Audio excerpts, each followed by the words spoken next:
Assalamualaikum warahmatullahi wabarakatuh. Alhamdulillahi rabbil alamin. Wabihi nasta'inu ala umurid dunya waddin. Asyhadu an la ilaha illallah wahdahu la syarikalah. Wa asyhadu anna muhammadan abduhu wa rasuluhu la nabiyya ba'dah. Allahumma salli wa sallim wa barik ala Muhammad wa ala alihi wa sahbihi ajma'in, amma ba'd. Allahumma allimna ma jahilna wa dhakkirna ma nasina wa fahimna ma lam nafham. Subhanaka la ilma lana illa ma 'allamtana innaka antal alimul hakim. Rabbi shrah li sadri wa yassir li amri wahlul 'uqdatam min lisani yafqahu qawli. Sidang jamaah maghrib yang dirahmati oleh Allah, kita lanjutkan kembali kajian tasawuf kita pada malam yang berbahagia ini, masih melanjutkan materi tentang ikhlas. Kita mulai malam ini dengan satu riwayat hadis dari Rasulullah sallallahu alaihi wasallam.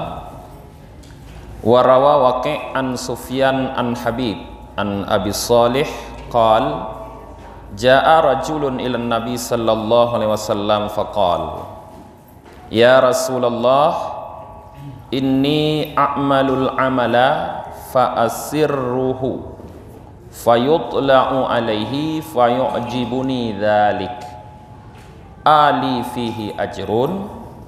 Qal laka fihi ajrani, ajrus sir wa ajrul alaniyah. Waqi' meriwayatkan dari Sufyan, dari Habib, dari Abi Saleh. Beliau berkata, seorang laki-laki datang menghadap Nabi sallallahu alaihi wasallam. Laki-laki itu bertanya kepada Nabi, "Ya Rasulullah, aku telah melakukan satu amal. Amal itu aku sembunyikan. Tetapi diketahui amal tersebut oleh orang lain, maka membuat aku bangga. Apakah bagiku pada amal tersebut ada pahala?" Qala, Rasulullah bersabda, bagimu pada amal tersebut dua pahala. Pahala kamu rahasiakan dan pahala terlihat. Nah, jadi para jamaah, di dalam hadis ini tentang seseorang yang beramal sebenarnya dia menyembunyikan amalannya, tidak dinampakkan untuk orang lain. Artinya dia tidak punya rencana, tidak punya maksud, tidak punya keinginan untuk menampakkan amal tersebut pada orang lain. Bukan bermakna dilakukan secara sembunyi-sembunyi, tapi tidak punya keinginan untuk menampakkan kepada orang lain. Tapi orang lain melihat juga, karena memang bukan disembunyikan, dilihat oleh orang lain. Nah, karena dilihat oleh orang lain, dia merasa sedikit bangga. Nah, dia bertanya, dalam kondisi saya beramal seperti itu, wahai Rasulullah, apakah saya dapat pahala? Nah, mungkin banyak juga kita yang mengalami kondisi beramal seperti itu, para jemaah. Apakah dapat pahala? Rasulullah menjelaskan dapat dua pahala, katanya. Satu pahala disembunyikan, artinya dia tidak punya rencana menampakkan, membanggakan amal kepada orang lain. Itu satu pahala tersendiri. Satu pahala lain yang dikatakan oleh Rasulullah yaitu pahala dilihat oleh orang lain. Nah, tentu perlu penafsiran lebih luas ini para jemaah. Lebih-lebih tentang dilihat oleh orang lain apa? Nah, kita lihat penafsiran daripada pengarang kitab ini, yaitu Faqih Samarkandi. Beliau berkata, maknahu annahu yuttala'u ala amalihi wa yuqtada bihi. Makna terlihat tadi, yaitu bahwa amal orang yang bertanya kepada Rasulullah itu dilihat oleh orang lain dan diikuti amalnya oleh orang lain. Nah, jadi makna terlihat, dilihat, diketahui dia beramal seperti itu oleh orang lain, kemudian dia amalnya itu menjadi contoh bagi orang lain, sehingga orang lain pun beramal seperti dia beramal. Itu maknanya kata Faqih Samarkandi. Nah, kalau maknanya seperti itu, falahu ajrani, maka wajar Rasulullah mengatakan dia dapat 2 pahala. Pahala yang pertama, pahala dia melakukan amal. Pahala kedua, pahala dia diikuti oleh orang lain. Sebagaimana Rasulullah juga bersabda dalam hadis yang lain, man sanna sunnatan hasanatan falahu ajruha wa ajru man amila biha ila yaumil qiyamah. Siapapun yang mencontohkan, yang melakukan satu perbuatan baik, maka orang tersebut dapat pahala perbuatan baik itu dan pahala orang-orang yang melakukan perbuatan baik yang dia contohkan sampai hari kiamat. Nah, bermakna dia orang yang memulai melakukan perbuatan baik. Maka setiap orang yang berbuat seperti apa yang dia lakukan itu, maka akan bertambahlah pahala kepada dia. Seperti sistem bisnisnya MLM. Nah, orang yang pertama merekrut orang lain, nanti orang lain direkrut orang lain, dia tetap akan mendapat kenaikan tingkat terus. Nah, jadi dia punya saham terus dari amal baik yang dia lakukan. Jadi ini makna. Sehingga dapat 2 pahala yang dijelaskan oleh Rasulullah di sini, berarti tidak sedikit pun ada dalam hati orang tersebut dikala dia melaporkan kepada Rasulullah persoalannya, bahwa kesenangannya terhadap diketahuinya amalnya oleh orang lain karena kebanggaan hanya diketahui amal, bukan, tetapi karena dia senang orang lain mengikuti dia. Nah, itu yang membuat dia dapat pahala tambahan. Jadi kalau dari sini para jemaah kita melihat, berarti kita perlu menjadi contoh dimanapun agar dapat pahala lebih. Selain pahala yang kita kerjakan, pahala orang lain. Paling kurang kita menjadi contoh di rumah sendiri. Contoh bagi anak-anak. Contohkan perbuatan baik kepada anak-anak, sehingga anak-anak nanti ikut perbuatan baik kita, maka pahala yang Allah berikan kepada anak-anak juga Allah berikan tambahannya kepada kita. Maka anak kita nanti akan mewariskan kepada anaknya, kepada muridnya, kepada cucunya, terus pahala bertambah untuk kita. Maka contohkanlah yang baik, jangan contoh yang jahat. Kalau yang baik dapat tambahan pahala untuk kita, yang jahat pun bisa dapat tambahan beban. Dengan bukti Rasulullah di dalam hadis tadi yang tidak habis saya baca, hadis man sanna sunnatan sayyatan, juga mengatakan wa man sanna sunnatan sayyatan fa alaihi wizruha wa wizru man amila biha ila yaumil qiyamah. Siapapun yang mencontohkan perbuatan yang jahat, maka orang tersebut menanggung beban kejahatan itu, dosanya, dan juga dia akan mendapatkan beban kejahatan yang dilakukan oleh orang lain sampai hari kiamat. Di rumah misalnya, nggak perlu di tempat ramai, di rumah kita contohkan satu perbuatan jahat kepada anak-anak kita, kita sudah dapat dosa karena melakukan perbuatan jahat. Lalu perbuatan jahat itu diikuti oleh anak kita.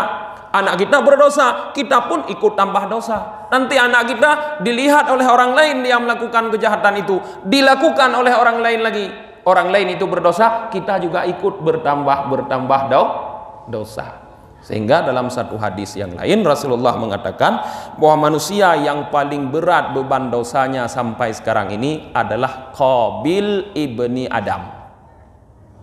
Qabil anaknya Nabi Adam. Kenapa? Karena dialah manusia pertama yang mencontohkan perbuatan dosa, yaitu membunuh. Sehingga setiap orang yang melakukan dosa pembunuhan sekarang, dia ikut menanggung bebannya, menanggung dosanya. merumpok fi gitu. Ya, merumpok fi gitu BO. Karena ji bocon toh. Maka hati-hati kita sebagai orang tua, kita sebagai guru. Nah, istilah waktunya jamu kena istilah urang keun kalau ayahnya kencing sambil berdiri, anak kencing sambil lari, itu artinya mencontohkan yang tidak baik. Nah, maka beban kembali kepada kita. Coba? Oh, royalti. Ya, dalam bahasa bisnis mungkin royalti. Nah, royalti nih. Nah,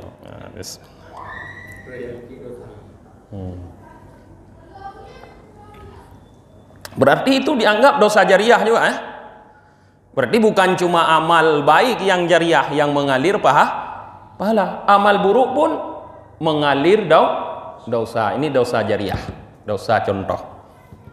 Nah, wa amma idza kana yu'jibuhu ayyuttala'a ala amalihi li ajlil iqtida' bihi fa innahu yukhafu dhihabu ajrihi. Nah, lanjut pengarang kitab ini Abu Laisi menjelaskan, adapun apabila kesenangan dalam hati orang yang dicontoh atau dilihat amalnya oleh orang lain adalah bukan karena diikuti oleh orang lain. Bukan itu dia merasa senang. Bukan karena diikuti amalnya oleh orang lain. Bukan karena dicontoh amalnya oleh orang lain. Hanya kebanggaan saja. Fa innahu, maka kebanggaan kesenangan itu yukhafu dhahabu ajrih, ditakutkan dapat menghilangkan pahala dari amal. Bermakna cuma boleh ada satu kebanggaan dalam amal, yaitu senang bangga bisa menjadi contoh baik bagi orang lain. Lain tidak boleh. Bangga senang yang lain akan menghilangkan nilai pahala dari amal itu sendiri. Bangga senang menjadi contoh baik bagi orang lain menjadi tambahan pahala bagi amal itu sendiri. Jadi kita simpulkan, ada kebanggaan yang baik yang dapat menambahkan pahala, ada kebanggaan yang tidak baik yang dapat melenyapkan pahala. Warawa Abdullah bin Mubarak an Abi Bakrin bin Abi Maryam an Damirah an Abi Habib qala Rasulullah sallallahu alaihi wasallam, meriwayatkan oleh Abdullah bin Mubarak. Sebahagian ulama mengatakan Abdullah bin Mubarak ini guru hadisnya Imam Bukhari. Rupanya Abu Laisi ini pun gurunya salah satu termasuk Abdullah bin Mubarak. Nah, daripada Abi Bakar bin Abi Maryam, daripada Damirah bin Abi Habib, beliau berkata, Rasulullah sallallahu alaihi wasallam bersabda, innal malaikata yarfa'u amala abdin min ibadillah fayastakthirunahu wa yuzakkunahu hatta yantahau bihi ila haitsu sya'allahu ta'ala min sultanih. Sesungguhnya para malaikat mengangkat, menaikkan amal seorang hamba daripada hamba-hamba Allah, maka para malaikat tersebut membanyakkan amal tersebut dan mengagungkan, membesarkan amal tersebut. Jadi sambil malaikat membawa amal naik untuk menghadap Allah, diagung-agungkan amal tersebut. Dianggap amal itu amal yang sangat besar, yang sangat banyak nilainya. Sehingga sampailah para malaikat kepada satu tempat yang dikehendaki oleh Allah daripada kekuasaannya.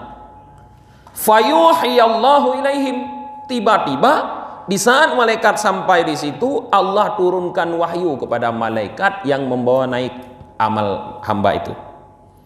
Wahyu Allah bunyinya, annakum hufadatun ala amali abdi wa ana raqibun ala ma fi nafsih. Inna abdi hadza lam yukhlis li amalahu faktubuhu fi sijjin. Wahai para malaikatku, kata Allah, kalian cuma sebagai pemelihara, pencatat terhadap amal hambaku, sedangkan aku yang mengawasi apa yang ada dalam jiwanya. Tahukah kamu, inna abdi hadza, sesungguhnya hambaku yang ini, yang amalnya engkau naikkan kepadaku pada saat ini, kata Allah, lam yukhlis li amalahu, dia tidak mengikhlaskan untukku amalnya. Faktubuhu fi sijjin, maka tulislah amalnya tersebut di sijjin. Jadi lihat para jamaah, para malaikat menganggap amal itu amal baik. Para malaikat menganggap amal itu adalah amal yang sangat agung, yang sangat mulia. Ternyata Allah punya penilaian yang lain. Kenapa para malaikat tidak tahu? Karena malaikat tidak tahu apa yang ada dalam hati seorang hamba. Malaikat hanya gedepu puatra yang nalamati katanya. Yang nampak, itulah yang dicatat oleh malaikat. Nampak baik, dicatat baik oleh malaikat. Tapi Allah mengatakan, wa ana raqibun, aku maha rakib, kata Allah. Rakib itu apa? Memperhatikan. Ma fi nafsi, apa yang ada dalam jiwa, dalam hati hamba tersebut. Ini sesuai dengan hadis Rasulullah, di mana Rasulullah mengatakan, innallaha la yanzuru ila suwarikum walaki yanzuru ila qulubikum. Allah tidak memperhatikan, artinya tidak memberikan penilaian kepada suwarikum, bentuk kita. Bentuk itu ungkapan dari zahir.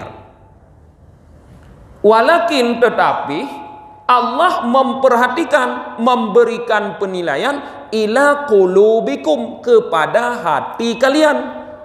Hati itu ungkapan kepada batin, rasa yang ada di dalam lubuk hati kita. Jadi yang dinilai oleh Allah bukan yang nampak, seperti penilaian manusia, seperti penilaian hamba. Boleh jadi orang-orang melihat kita sebagai orang baik, boleh jadi manusia, bahkan para malaikat sendiri menganggap kita adalah orang yang melakukan amal baik, tapi Allah menilai kita bahwa kita adalah orang yang melakukan amal jahat, tidak ikhlas karena Allah. Maka hati perlu ditata, perlu diperbaiki agar setiap beramal kita ikhlas kepada Allah. Wa yas'udu bi amali abdin. Pada kali yang lain, para malaikat ini naik lagi ke menghadap Allah, membawa amal seorang hamba yang lain. Fayastaqillunahu wa yastahqirunahu. Tetapi di saat mereka membawa amal itu keadaan berbeda seperti tadi. Kalau di saat tadi mereka membangga-banggakan, menganggap besar, menganggap hebat amal itu, tapi amal yang dibawa sekarang dianggap remeh, malah dianggap hina, kecil sekali amal.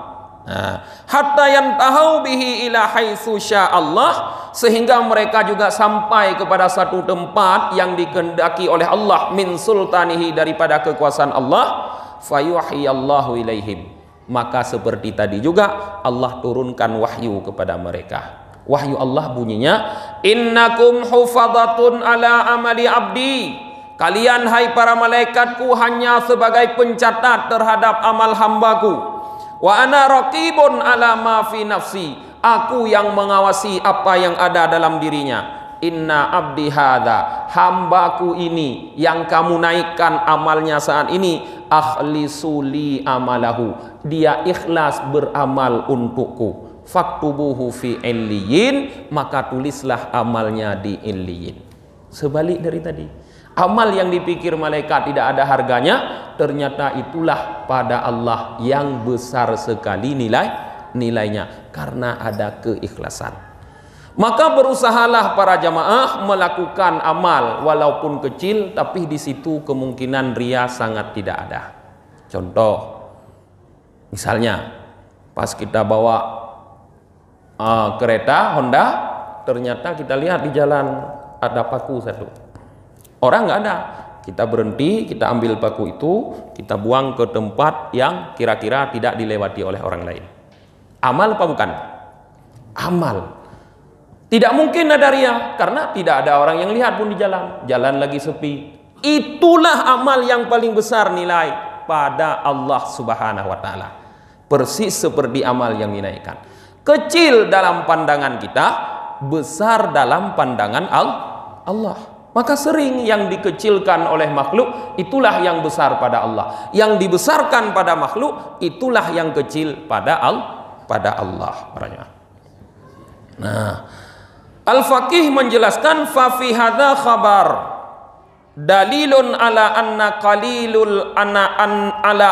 qalilal amali idza kana liwajhillahi ta'ala khairum minal katsiri li ghairi wajhillahi ta'ala.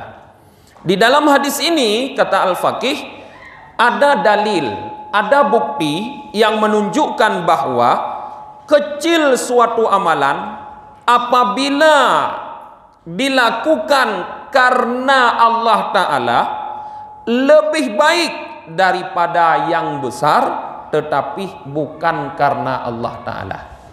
Nah, dalam hadis ini menggambarkan kepada kita bahwa amal yang kecil kalau karena Allah itu lebih baik daripada amal yang besar tapi bukan karena Allah. Kenapa? Li'annal qalila idza kana liwajhillahi ta'ala fa innallaha yudha'ifuhu bifadlih. Karena suatu yang kecil, suatu amal yang kecil apabila dilakukan karena Allah Ta'ala, Allah bisa, Allah sanggup menggandanya, melipat gandanya dengan karunia Allah Ta'ala. Awalnya kecil ya mungkin satu botol ini, tapi karena ikhlas karena Allah, Allah lipat gandakan sehingga menjadi banyak. Nah, mana buktinya? Kama qala Allah Ta'ala, sebagaimana firman Allah Ta'ala, wa in taku hasanatan yudha'ifha wa yu'ti min ladunhu ajran 'azima. An-Nisa ayat 40. Dan jika ada amal tersebut hasanatan baik di sini bermakna ikhlas. Hasanah bermakna ikhlas, yudha'ifha, Allah lipat ganda, wa yu'ti min ladunhu ajran 'azima, dan diberikan dari sisi Allah pahala yang amat besar. Jadi terbukti bahwa Allah mengatakan amal apabila ikhlas dilipat gandakan oleh Allah. Dilipat gandakan. Dan banyak juga dalam ayat-ayat yang menunjukkan Allah melipat ganda pahala. Ya, Allah lipat gandakan. Misalnya tentang sedekah Allah mengatakan, masalul ladzina yunfiquna amwalahum fi sabilillah kamasali habbah. Orang yang menginfakkan hartanya di jalan Allah seperti perumpamaan satu biji. Habbatin ambatat sab'a sanabila. Yang di biji itu tumbuh 3 cabang, 3 dahan. Lagi tanya pula apa di? Tinuk dah tanam. Timoh bakle. Nah, fi kulli sumbulatin mi'atu habbah. Kemudian dalam setiap dahan yang tumbuh dari satu biji itu akan tumbuh biji 100. Satu biji yang ditanam tumbuh dahan 7, tumbuh biji dalam setiap dahan 100. Berarti satu modal dapat keuntungan 700 kurangi modal 699. Wallahu yudha'ifu liman yasha, masih ditambah lagi oleh Allah. Wallahu, Allah sanggup yudha'ifu, melipat gandakan lagi tanpa ada pembatasan. Liman yasha, bagi orang yang dikehendaki. Orang yang benar-benar hatinya suci, bersih, cuma Allah yang diharapkan, maka nilai pahala yang diberikan oleh Allah tidak terbatas. Yudha'if, kecil yang dilakukan. Cuma 1 biji padi yang dia tanam, tapi berapa biji yang dia panen. Karena ikhlas padanya. Maka penting amal itu harus ada keikhlasan. Nah, seberapa besar pun amal yang dilakukan, apabila tidak ada keikhlasan maka tidak akan berguna. Wa ammal katsiru idza lam yakun liwajhillahi ta'ala fala thawaba lahu wa ma'wahu jahannam. Sedangkan amal yang banyak, yang besar, apabila dilakukan bukan karena Allah Ta'ala, fala sawabalahu, maka tidak ada balasan pahala untuk amal tersebut. Bahkan wa ma'wahu jahannam, tempat kembali orang yang melakukan amal itu adalah neraka jahannam. Ini yang kita takutkan sekali. Beramal tapi berujung ke dalam neraka. Nah, beramal ya, tapi berujung ke dalam neraka. Kalau orang tidak beramal, wajar kembali ke dalam neraka. Tapi ini yang beramal, sayang, berarti dia melakukan kerugian yang sangat besar. Rugi orang yang tidak melakukan apa-apa, tapi dia tidak lelah, tidak susah, tidak mendapatkan kepayahan. Rugi orang yang melakukan amal tapi tidak ikhlas. Setelah dia tidak melakukan apa-apa, dia merasa lelah, merasa susah, merasa kepayahan, menghabiskan banyak sekali harta di dunia untuk beramal. Tapi bukan karena Allah, dia kembali ke dalam neraka jahannam. Nah, kemudian dalam hadis lain ada cerita sedikit para jamaah. Hadis ini diriwayat daripada seorang ulama yang bernama Samir al-Asbahi. Beliau bercerita bahwa beliau masuk ke kota Madinah. Suatu hari beliau datang ke kota Madinah. Fa idza huwa birajulin qad ijtama'a alaihin nas. Di saat beliau masuk ke kota Madinah, beliau tiba-tiba mendapati ada seorang laki-laki yang sedang dikerumuni oleh orang-orang. Orang-orang sedang mengelilingi dia. Lagi contoh urung muka ubat katanya, kena buka rame-ramean, tengah buka tulang. Dia mendapatkan di kota Madinah itu juga ada seorang laki-laki seperti itu yang sedang dikerumuni oleh manusia, di sekelilingnya orang-orang semua. Fakultu, katanya, maka aku berkata, man hadza, siapa orang ini? Faqalu, maka orang-orang yang di sekeliling itu menjawab, hadza Abu Hurairah, ini adalah Abu Hurairah. Rupanya kan urung muka ubat. Nyotanya jino nyan dahudum tak keliling urung muka ubat. Rupanya kon sahabat Nabi dikeliling Abu Hurairah. Nah, fadanautu minhu wa huwa yuhaddisun nas, maka aku pun mendekat, kata orang ini, kata ulama tadi, aku pun mendekat kepadanya. Kulihat dia sedang menceritakan hadis kepada manusia. Rupanya manusia dulu sangat suka mendengar hadis, persis seperti orang sekarang suka melihat orang muka obat. Persis dengan orang dulu suka mendengar hadis. Jadi ada orang yang menyampaikan hadis, semua orang ingin dengar apa yang dikatakan oleh Rasulullah. Nah, dikelilingilah sahabat Rasulullah yang menceritakan hadis. Falamma sakata wa khala qultu lahu. Manakala Abu Hurairah sudah berhenti, artinya dia sudah habis bercerita, wa khala, dan orang-orang sudah semua pergi sehingga sudah kosong, qultu lahu, aku bertanya kepada Abu Hurairah, ansyadakallah hadisni hadisan sami'tahu mir Rasulillahi sallallahu alaihi wasallam wa hafattahu, haddasaka bihi wa hafattahu. Orang ini, ulama tadi berkata, aku bersumpah demi Allah, ceritakanlah, tolong ceritakan kepadaku satu hadis yang engkau langsung mendengarnya dari Rasulullah dan engkau menghafalnya. Faqala Abu Hurairah, maka Abu Hurairah menjawab, uqud, silahkan duduk dulu, kata Abu Hurairah. La uhaddisuka bihadisin haddasanihi Rasulullah sallallahu alaihi wasallam ma ma'ana ahadun ghairi wa ghairah. Aku akan ceritakan kepada kamu satu hadis yang diceritakan kepadaku oleh Rasulullah. Di saat itu tidak ada orang lain selain aku dan Rasulullah. Artinya hadis ini cuma didengar oleh Abi Hurairah. Kalau kita lihat dalam ilmu mustalahul hadis, kalau dalam ruwatul hadis, periwayat hadis itu ada martabat, ada tingkatan yang cuma satu orang, itu masuk hadis ahad. Kekuatan hadisnya agak lemah sedikit, bukan hadis mutawatir. Tapi hadis ahad ini ada yang sahih, ada yang hasan, ada yang dhaif. Sahih ada li dzatih li ghairi, hasan ada li dzatih li ghairi, dhaif juga seperti itu. Nah, tapi kalau hadis yang dalam setiap tabakahnya banyak orang yang mendengar, itu namanya hadis mutawatir. Tidak ada yang dhaif. Semua hadis mutawatir kuat. Nah, sehingga pada ilmu akidah yang terpakai cuma hadis mutawatir. Nah, dah.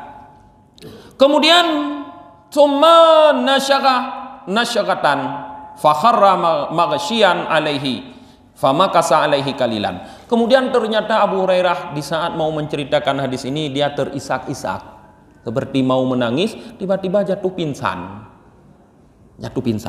Nah, tsumma afaqa wa masaha wajhahu, kemudian dia bangun. Dia siuman dari pingsan, dia usap mukanya, kemudian dia berkata, la uhaddisukum bihadisin haddasani Rasulullah sallallahu alaihi wasallam. Aku akan menceritakan kepada kalian sebuah hadis yang Rasulullah ceritakan kepadaku. Kemudian dia, Abu Hurairah itu terisak-isak lagi sehingga jatuh pingsan. Bangun lagi dia mengusap mukanya, kemudian dia mengatakan seperti tadi, pingsan lagi. 3 kali Abu Hurairah mengalami pingsan.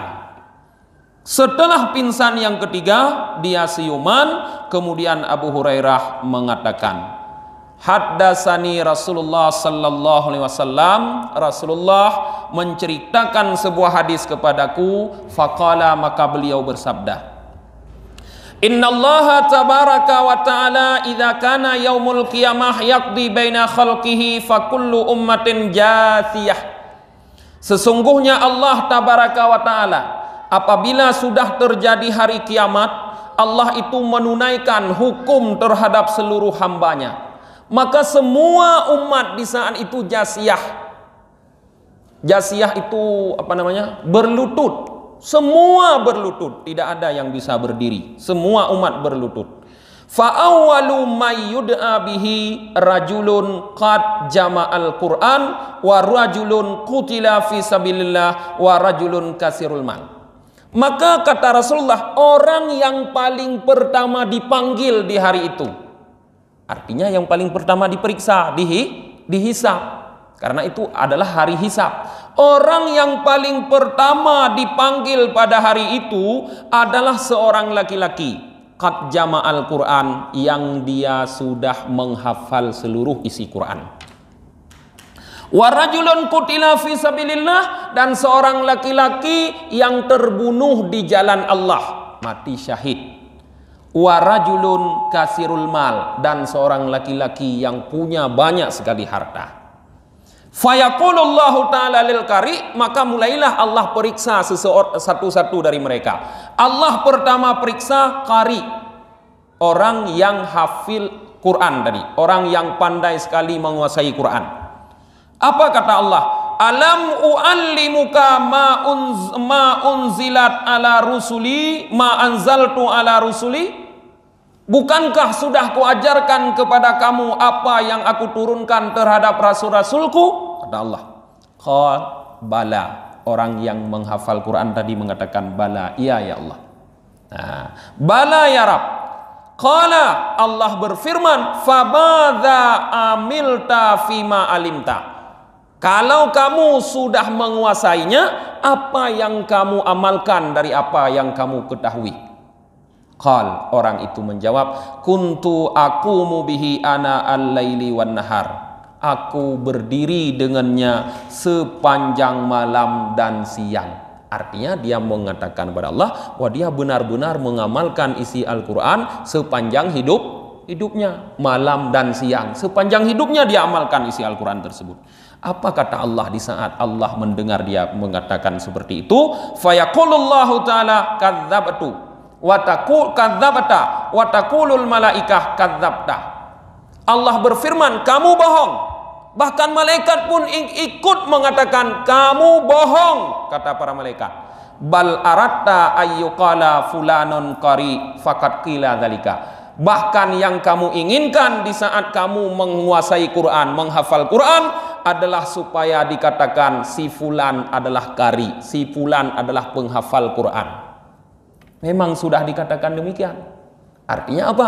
orang ini melakukan amal yang besar. Menghafal Quran itu amal besar, pahalanya sangat banyak, tapi niatnya tidak karena Allah, karena hanya ingin dikatakan oleh orang-orang kampungnya dia itu hafid Quran, dia itu orang yang menguasai Quran, yang pandai membaca Quran, hanya ingin dikatakan demikian, sehingga dia disebut sebagai pembohong oleh Allah.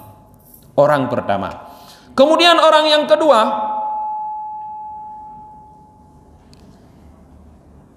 wa yuqalu li sahibil mal, dan ditanyakan kepada pemilik harta, artinya orang yang banyak harta tadi, madza amilta fima ataituka bih, apa yang engkau amalkan terhadap apa yang telah aku berikan kepadamu, kata Allah. Apa yang engkau amalkan? Harta yang telah aku berikan itu kamu gunakan untuk apa, kata Allah?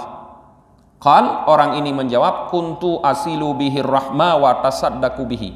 Aku gunakan ya Allah untuk menyambung silaturahmi dan untuk bersedekah, katanya. Nah, fayaqulullah, maka Allah berfirman, kadzabta, kamu bohong. Wa taqulul malaikah, dan para malaikat pun berkata, kadzabta, kamu bohong, kata para malaikat. Nah, bal aratta ayyakula,